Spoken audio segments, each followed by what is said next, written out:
A paz do Senhor para todos. Hoje nós vamos falar de família. Nós estamos no mês de maio, né? É um mês dedicado às famílias. Portanto, é um tema propício para o momento. Nós vamos falar de uma família que foi abençoada por Deus para ser uma bênção para todas as famílias da terra. Vamos começar com o texto de Gênesis 2:3, que fala o seguinte: Deus falando, né, para Abraão: e abençoarei os que te abençoarem, e amaldiçoarei os que te amaldiçoarem, e em ti serão benditas todas as famílias da terra.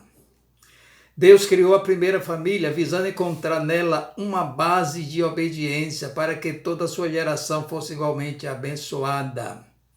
Mas a desobediência da primeira família fez com que Deus prorrogasse o seu plano. Nós estamos falando, né, da família de Adão e Eva. E de fato foi executado mais tarde o plano de Deus em Abraão.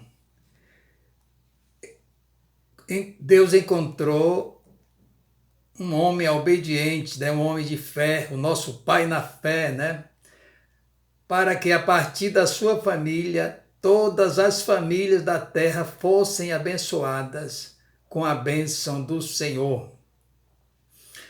É interessante que nós vemos no versículo 2, onde Deus fala: "Sê tu uma bênção".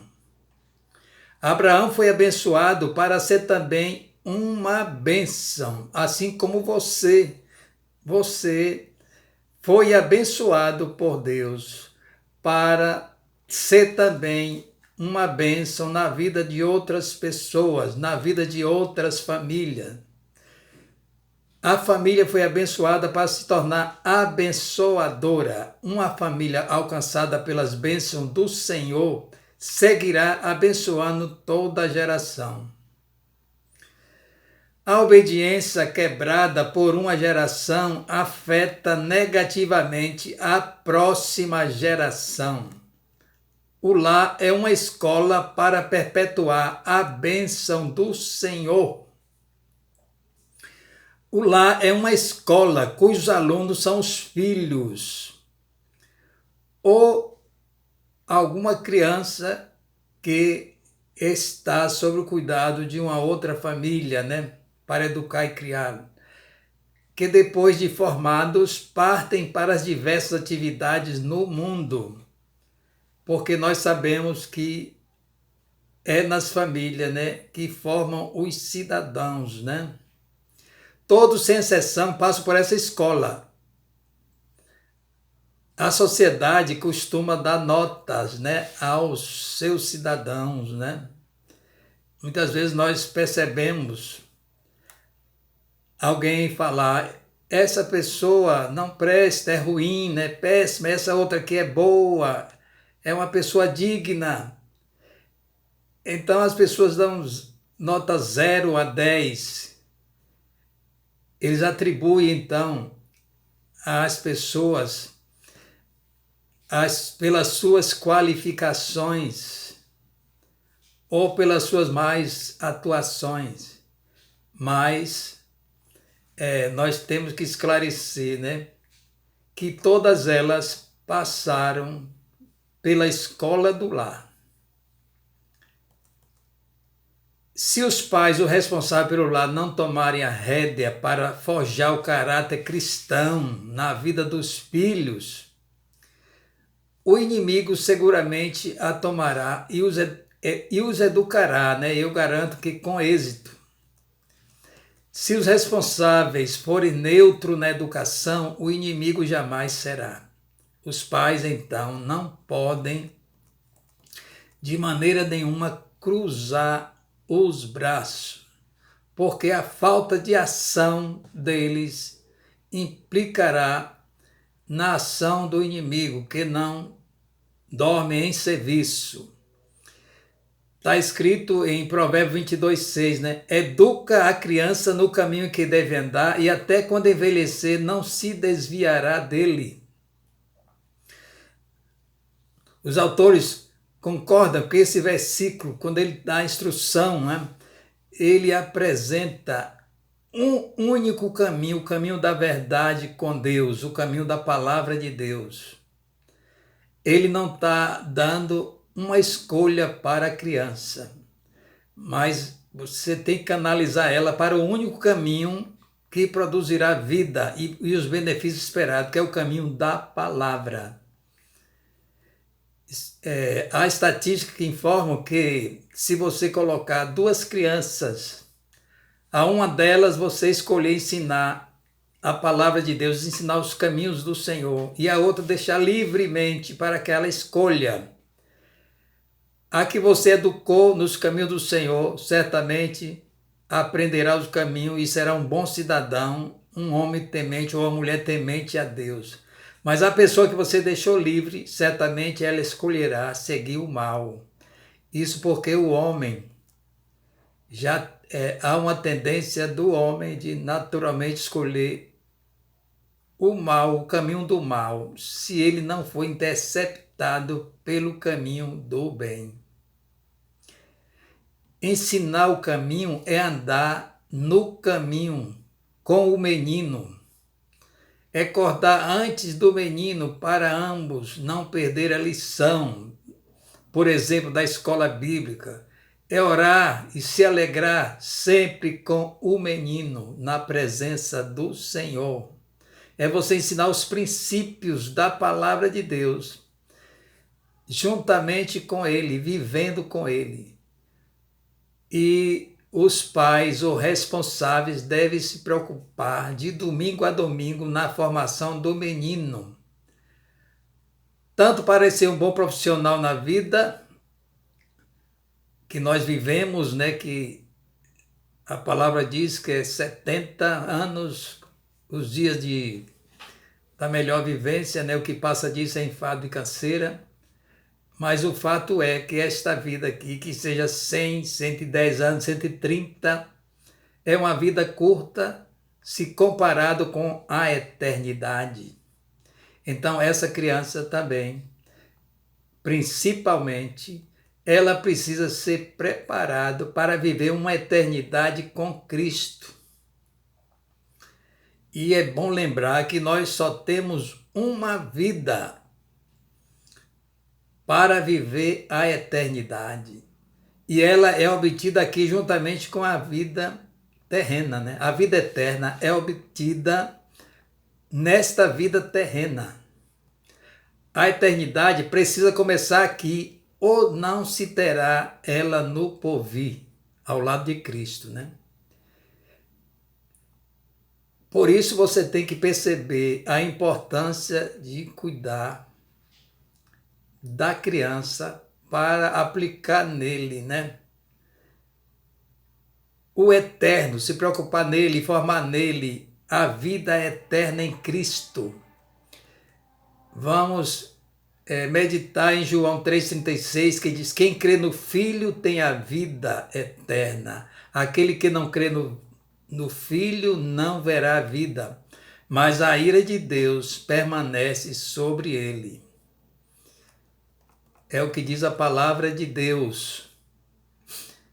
Há outro texto que nós vamos ler, que é em Deuteronômio 11, 19 a 21, que fala assim: e ensinai-as a vossos filhos, falando delas assentado em tua casa, e andando pelo caminho, e deitando-te e levantando-te. Escreve-as nos umbrais da tua casa e nas tuas portas, para que se multipliquem os vossos dias e os dias de vossos filhos na terra, que o Senhor jurou a vossos pais dar-lhes, como os dias dos céus sobre a terra. Deuteronômio 11, 19 a 21. Então Deus promete, na obediência aqui na terra, né, a longevidade. E nós vimos aí que modelar o caráter de uma criança dá muito trabalho, né? E você, quando percebe, né, que filhos de crentes são bem-sucedidos na palavra e na vida, é porque um dia os seus pais tiveram muito trabalho em modelar o caráter cristão deles.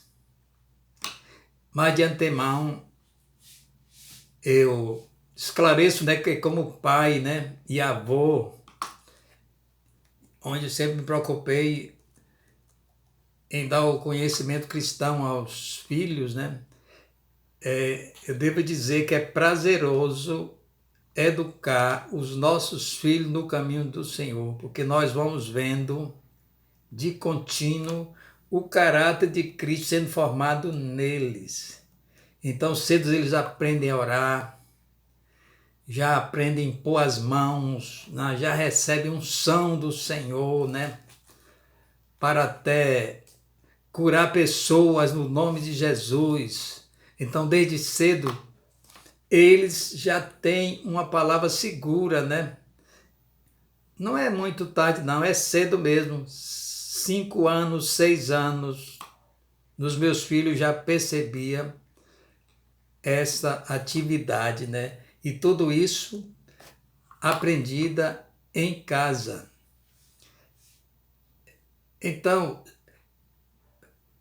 é prazeroso realmente, né, ensinarmos aos nossos filhos.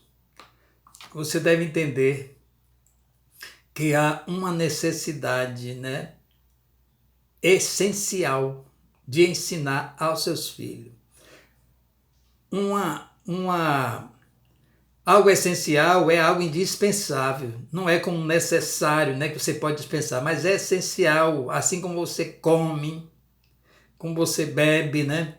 Você precisa também ensinar aos seus filhos o caminho do Senhor. Você tem que ter essa consciência de que é essencial ensinar o caminho do Senhor. Porque tem alguém que sabe muito bem isso, né? Tem consciência da necessidade de desviar ele do caminho do Senhor. Sabe quem é? O inimigo, Satanás, né? Ele sabe disso, se mostra incansável, envia professores em tempo de sol, chuva, vendaval, nunca alega falta de tempo ou cansaço, monta a sua escola em qualquer lugar e até na esquina. Há também um exemplo bom, né? O inimigo é o exemplo ruim, né? Mas o exemplo que eu vou dar agora é o exemplo bom, né? De pessoas que sabem que é essencial ensinar os seus filhos, são os judeus, né? Os judeus, eles trouxeram para nós, né, o respeito pela família, o ensino da família, o modelo da família, né, que agrada a Deus. Tudo isso nós aprendemos com os judeus, né? Aos irmãos judeus, nós somos gratos por isso, né? Há nações que o odeiam, porque justamente ele ensina o caminho cristão verdadeiro, né? Mas nós agradecemos. E sabe o que é que os judeus fazem? Ele ensina desde o início incansavelmente as suas crianças. Quando elas atingem 13 anos, ela já tem memorizada toda a Torá. Então, os meninos com 13 anos já são admitidos nas sinagogas, né? E já assumem alguns cargos. É por isso que o provérbio lido diz que eles nunca se desviarão do caminho. A Bíblia é um livro essencialmente judaico, né? E nós que éramos gentios, hoje somos igreja do Senhor. Nós, a salvação veio bem mais tarde para nós, né? E nós devemos buscar entre os judeus, né, as experiências deles, mais de 5.000 anos, né? Então, é um bom exemplo para nós seguirmos. Então, quando eles atingem essa idade, né, eles já assumem a sua religião, né? Melhor dizendo, né, já conhece Deus. Agora eu imagino, né, uma criança de 8 anos na nossa igreja, o seu filho, por exemplo, de 8 anos, Será que ele conhece já os princípios do Evangelho, né? Ele já conhece o plano da salvação em Jesus, já sabe o que é vida eterna com Cristo. Eu imagino que um judeu já de 8 anos, se com 13 anos ele conhece muito a Torá, o quanto ele já não conhecia com 8 anos. Então, comparando hoje, né, com os nossos filhos, serão que estamos adequadamente, né, ensinando os princípios ao Senhor? Ou estamos dormindo no serviço e entregando os nossos filhos de bandeja para o inimigo? Forjar o caráter da criança nunca foi e nunca será responsabilidade da igreja, ou da professora ou professor da EBD. Eles ajudam, né? A igreja e os professores ajudam, mas é muito pouco. Eles só conseguem alcançar 5% de toda a necessidade das crianças. Os 95% restantes, eles terão que ser captados no seio da família. Então, você tem grande responsabilidade, meu irmão. Não pense que apenas enviar o seu filho para a EBD domingo de manhã, você está forjando o caráter cristão na vida dele. Não está, não. Ele precisa muito mais da sua atenção, dos seus cuidados, né? Você tem que orar mais, vigiar mais, meditar mais com o seu filho à sua volta. Você precisa dirigir a escola do seu lar com alto padrão de caráter, para assim formar cidadãos que agirão na sociedade com total integridade e toda essa integridade de caráter, né, aprendida no lar. Os pais serão sempre um modelo para as crianças. Se agirmos, por exemplo, né, mentindo, praticando pequenas ou grandes ações de engano, eles crescerão na vida achando que mentir e enganar é muito normal, né? Eles vão achar sempre que não fará mal algum. Devolva sempre o que não é seu, viu? E não se constranja se eles estiverem presentes quando você faz a devolução do alheio. Devolva troco recebido a mais, seja pouco ou muito, que sejam de pequenas lojas ou de grandes grupos. Pagamentos que venham a mais, sempre terá alguém que perdeu.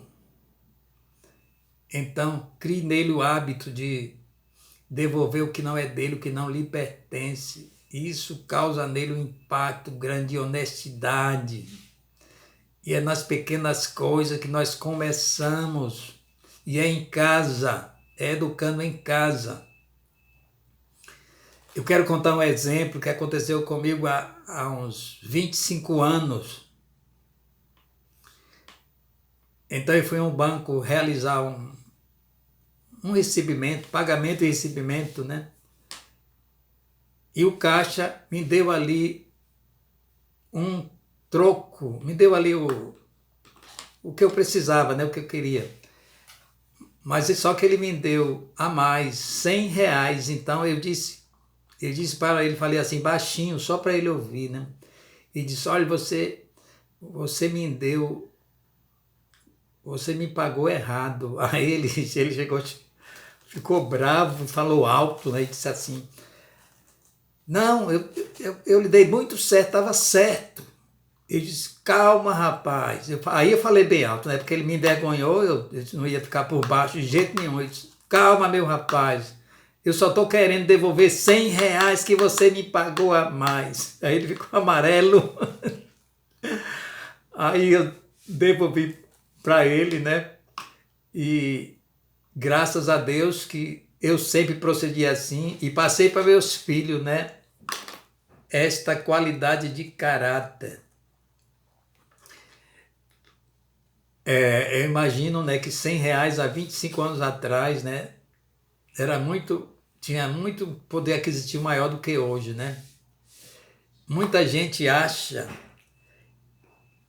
que deve ficar com um valor que venha mais, porque a instituição é rica. Tem gente, tem cristão que tem esse pensamento. Não? Eu vou ficar porque o banco é rico. Não.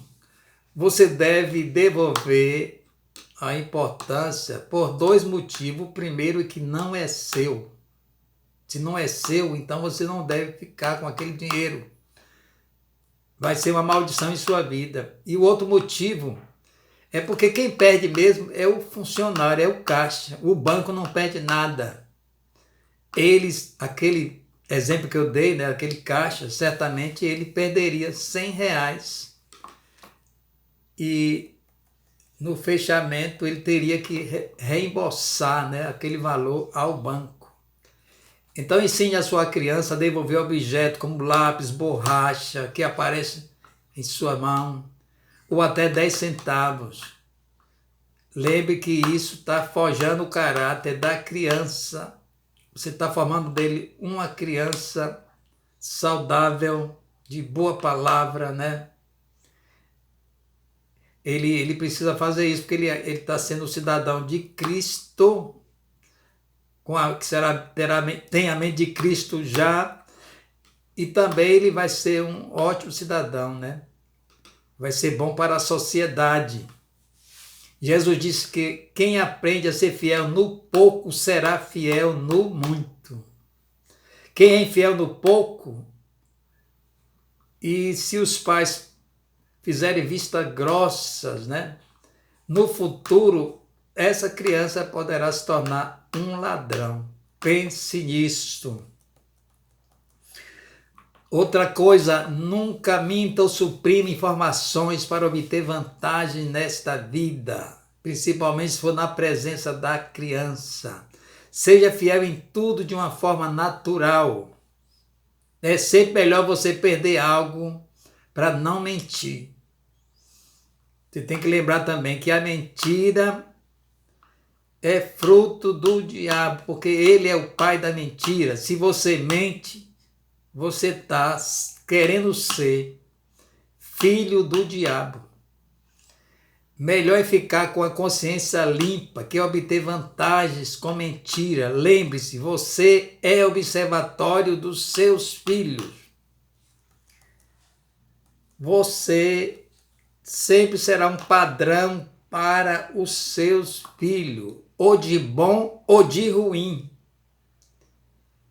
Tem um texto também de Efésios 4, 27, 24, aliás, na Bíblia CF, que diz assim, né? E vos revistais do novo homem, que segundo Deus é criado em verdadeira justiça e santidade. Os pais são os diretores e professores da escola do lar. E nunca podem pedir férias, viu? Você não terá férias nunca, porque você, a não ser quando você se tornar avô, mas mesmo assim o avô também passa bons princípios, continua passando bons princípios, né? Então os pais, como diretores e professores do lar, devem se revestir da posição da regeneração da graça. A graça em Cristo nos ensina a viver uma vida de justiça e santidade, a palavra diz, né? Deve aplicar esse princípio aos filhos, mas antes de tudo deve viver esses princípios à frente dos filhos. Então você tem que ter à frente dos seus filhos princípios que agradam a Deus, e eles vão aprender com os seus mestres. Tem outro versículo que fala em 2 Coríntios 3,18, que diz assim: mas todos nós, com o rosto descoberto, refletindo como um espelho a glória do Senhor, somos transformados de glória em glória, na mesma imagem, como pelo Espírito do Senhor. Muita gente diz que nós devemos sempre olhar para dentro de nós, né? Para crescermos. mas é para Cristo que devemos olhar primeiro. Que adianta você olhar para dentro de você, se você ainda poderá estar ainda muito vazio de Deus. Então olhe primeiro para Cristo, porque é Ele que vai nos transformando sempre e continuamente. Quando nós olhamos para Cristo, nós estamos olhando para a sua palavra. E é a palavra, né, que nos vai transformando, que faz renovar nossa mente dia a dia, né? E com isso nós vamos conquistar vitória, né, na nossa vida secular, né? E também para a nossa vida espiritual. Nós vamos alcançar mais degraus de fé, né? Pela transformação que vai invadindo a nossa vida. Então, se você mudar por dentro, então a partir daí você pode realmente contemplar Jesus no seu rosto. E você contemplando então o seu próprio rosto, você vai vendo nele a glória refletida de Jesus. E somos transformados então de glória em glória. Então siga bendizendo outras famílias. Um grande abraço.